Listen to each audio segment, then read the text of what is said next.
was at university. I was studying international business, and I was also in my spare time I was a DJ, and I was very kind of interested in what was going on in the world, in terms of I didn't quite believe we were being told the truth by the media, so I was quite interested in not conspiracy theories but just alternative views as what was going on. Particularly after September the 11th, I was very fascinated in what actually happened, and the government's and the media's response to that. So I suppose that kind of started me asking questions about the truth, what's going on and what is the truth. Well, I'd met a Muslim, and they'd passed me on some leaflets about Islam.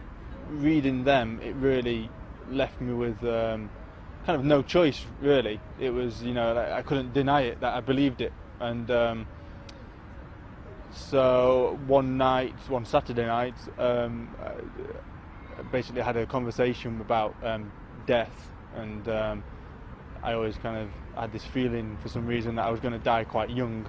So I thought, well, I better become Muslim before I die. So I just took Shahada, and at that point I still didn't really know much about Islam, except that there was 5 pillars, and that I knew that I believed in one God, and that Muhammad was the messenger of God. So I believed that, so I took Shahada.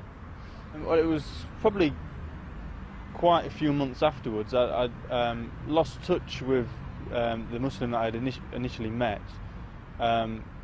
So at that point I didn't actually know any Muslims, and it was just kind of me on my own doing what I thought was Islam, and then I was just lucky to meet some Muslims just randomly at the job I was working at.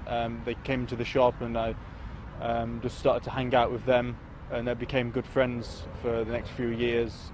They were also new Muslims as well, so I was amazed because I didn't know that there was any other people embraced Islam. So it was just a real blessing, and so obviously spending time with them, I learned a lot more about Islam. I remember one day with my mum saying to me, "Oh, would you like a ham sandwich?"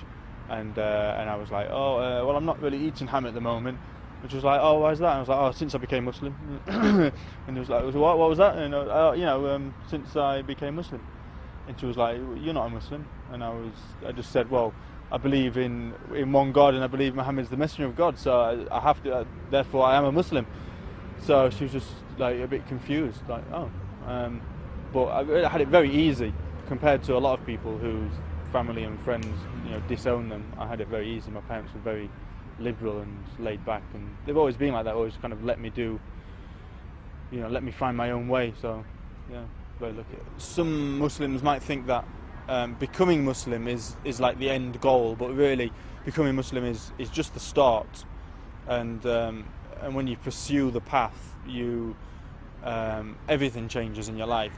And I think also it puts people off Islam because they realise that things are going to change, but really you have nothing to be scared about, because Islam means submission to God. So how could Allah could bring you into Islam and then make it difficult for you? It doesn't really make sense. So anyone who encounters Islam, they have to be true to themselves, and they will kind of feel inside, they'll acknowledge that they need to return to their Lord and submit to Him.